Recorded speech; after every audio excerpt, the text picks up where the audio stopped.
Thanks for I wrote a hanging on that. story on Tuesday that went up, 16-minute read, by the way, about the. Trust me. I know. Did a nice job with it. I spent 16 minutes reading it. You did read it. All right. Well, that's all I can ask. So 7 Ukrainian-born Division I men's basketball players across the country, from Grand Canyon to San Francisco, Fordham, Utah State, Tulsa, Canisius, and Maryland. Those are the 7 schools. I spoke with most of them, got a couple of statements from the few others to basically just, I wanted to shed a light on 7 players whose day-to-day life is different from every other person involved in men's Division I college basketball right now. Some of them have families that literally cannot leave the capital of Kyiv, which is under attack. Some of them come from other parts of the country. Player at Grand Canyon is from an area called Yalta, which is in Crimea, which has been owned or controlled, I should say, by Russia since 2014.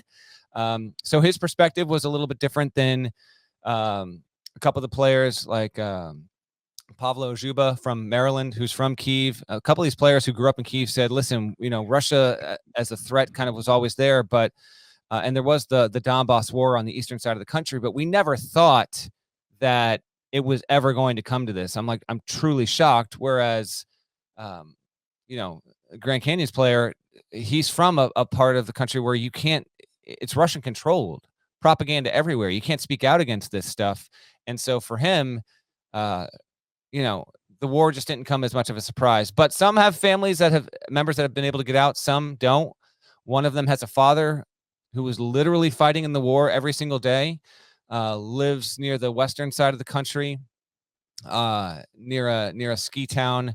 Some of these places obviously are a bit hard to pronounce, but I want to get this right here. So it's ski town.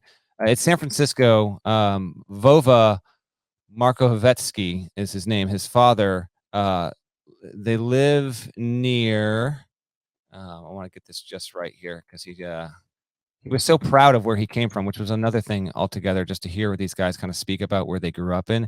It's Ivano-Frankivsk, I believe it's called. And his mother and sister got out of the country through Poland up to Lithuania. They knew someone. They're safe for now. His mother's actually a nurse. And that story and how they even got out is detailed in the piece. But his father, he normally trains police officers. He works in law enforcement, and he is able to sleep in his own house. But every single day he wakes up, leaves, grabs his AK-47 and goes and fights. The story leads off with a player from Tulsa, Nikita Konstantiniovsky, I believe, is the pronunciation there. I mean, this is just wild. So last Wednesday, a week ago, Tulsa's playing at SMU, okay? He's in the warm-up line. It's 12 minutes before the game starts. Someone goes over, and some of them call him Neo. Neo, someone wants to talk to you. So he gets pulled off the court into a hallway, and he turns the corner, and it's George W. Bush, former president of the United States. Now, Bush lives in the area, and he occasionally attends SMU basketball games. And I was actually told the entire situation's wild because it was bad weather that night in Dallas. So it would have been entirely reasonable if Bush just decided, I'm just not going to endure the hard weather and go to see this game. There's that. 2, the Tulsa SMU game happens to coincide almost exactly with Russia firing its first shots in Ukraine. So, Bush, no one even knows how Bush found out that Tulsa had a backup center from Ukraine on its roster. I mean, as I kind of point out in the piece, when you travel with Secret Service detail, these are the things they look like. Someone might have just looked up the game roster.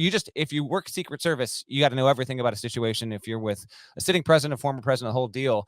But Tulsa still doesn't know how he found out who told Bush. And he just basically, Nikita told me, he just wanted to express to me how he supports the Ukraine, supports Ukraine and the Ukrainian people.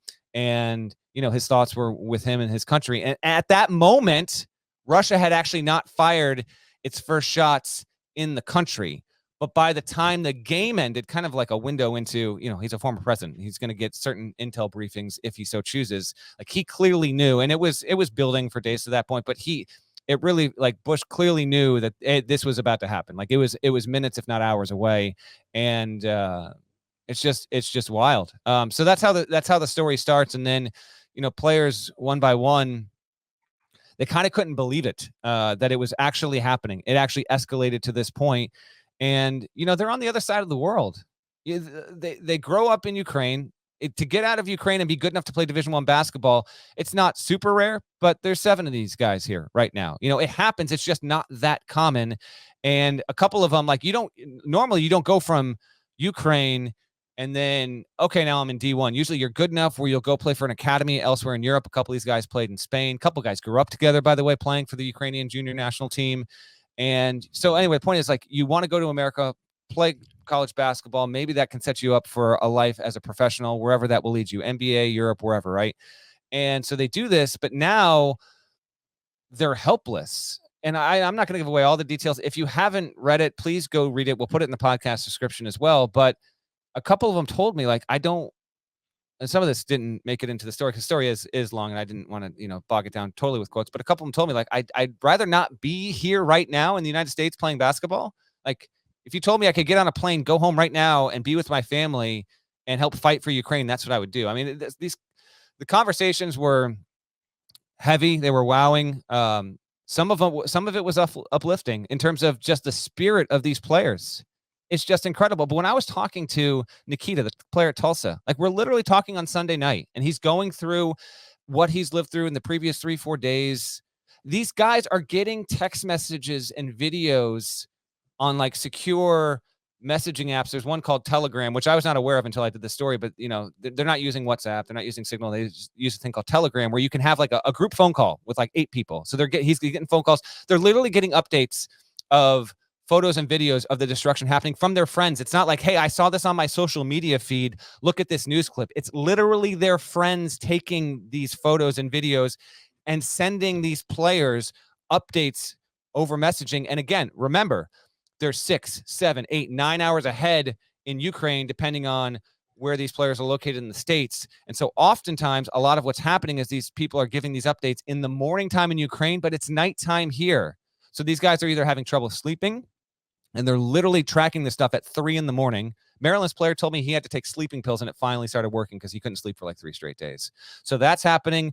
And then Nikita told me, I'm talking to you right now. This is Sunday night. So I'm talking to you right now, and I'm pretty sure they're getting bombed, meaning the place in Kyiv where his family is located, that general area, like, he thought, like, the attacks are happening as we're speaking right now. So it's very, very heavy stuff. I wanted to give voice to every single Ukrainian player. So all of them are quoted in the piece, all of their family situations. They come from all across that country.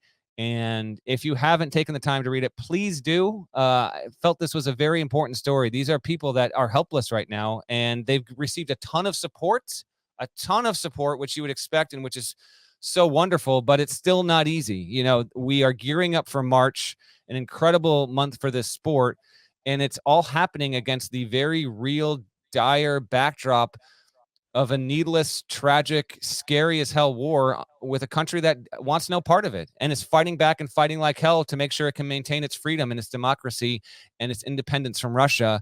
And these are, 19, 20, 21-year-old players. And, I didn't go to them looking for insight as to how the war ends. They don't have that. I went to them because I wanted to hear where they're from, how their families are doing, how is everyone safe, and what it's like to be a Division I men's college basketball player as a situation unfolds that we haven't seen on this planet in quite a long time. Clearly, the entire world practically almost is opposed to what Russia is doing and is vocally, pushing back on that, sanctions, the whole deal. If you've been following the news, you know what's been happening there.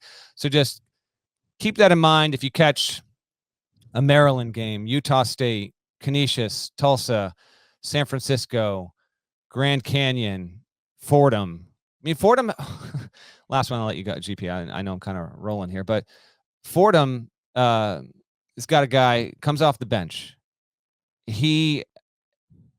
He's like a bit player at best, right? I talked to Kyle Neptune on Sunday night. He's like, man, Imagine you go on vacation, like you live in the United States, you go on vacation to Europe, and while you're over there, like your home state's under attack. It's just getting bombed. Like think about that. And I was like, yeah, he's like, he's not doing well right now. Like he is struggling.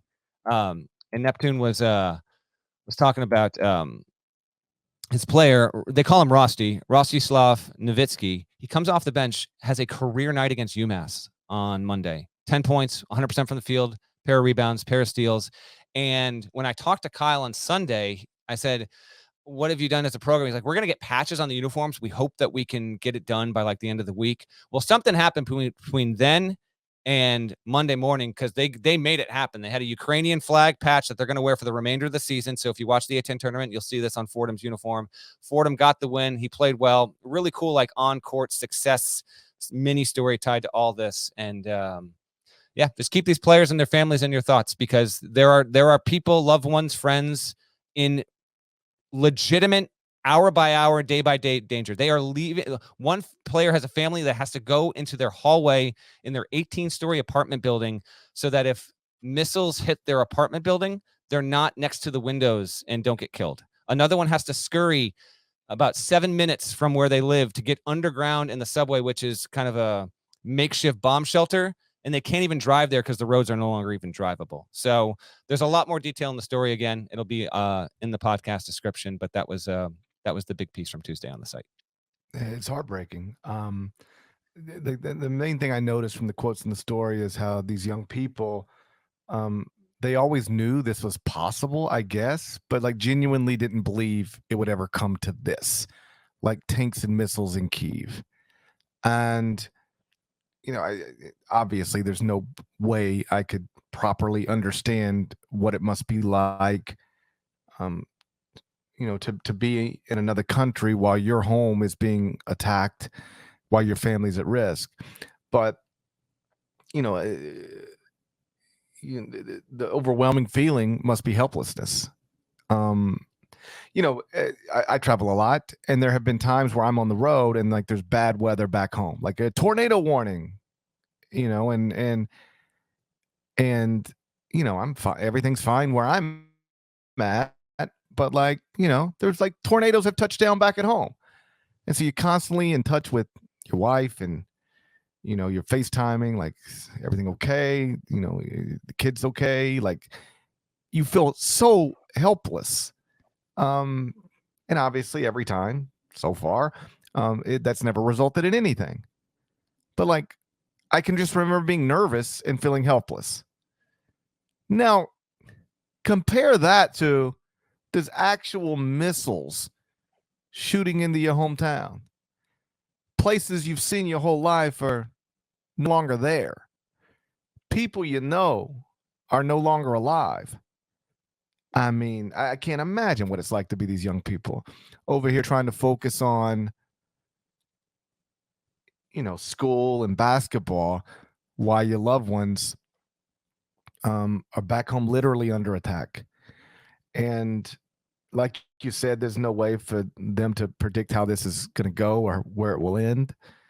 I won't try to do that either. But I as much as I can be, have sort of been consumed by this over the past week, reading a lot, listening a lot, watching a lot. And for whatever it's worth, and this was an awful thing to hear, I saw one expert say that among the worst things that could have happened once Russia decided to do what it's doing is, Russia would have taken Kyiv in 2 days, very quickly, took control of the city. That would have been terrible, right? Heartbreaking. But the person went on to explain, what's even worse than that? Russia taking Kyiv in 2 weeks. Because obviously this hasn't gone the way Russia envisioned it going. The Ukrainian people, President Zelensky, have showed incredible fight, courage. I mean, professional athletes, multimillionaires are fighting for their country right now. Mm-hmm. Vladimir, Vitaly Klitschko, Lomachenko, incredible courage. Like, it's not something I'm proud to say, But like, if my country was under attack and I'm a civilian, would I kiss my wife and children goodbye and fight? I don't think I'm brave enough to do that. I'd probably be one of the people fleeing. And so just incredibly impressed by the Ukrainian people. But the fear is now that the Russian forces are just going to, take it to another level.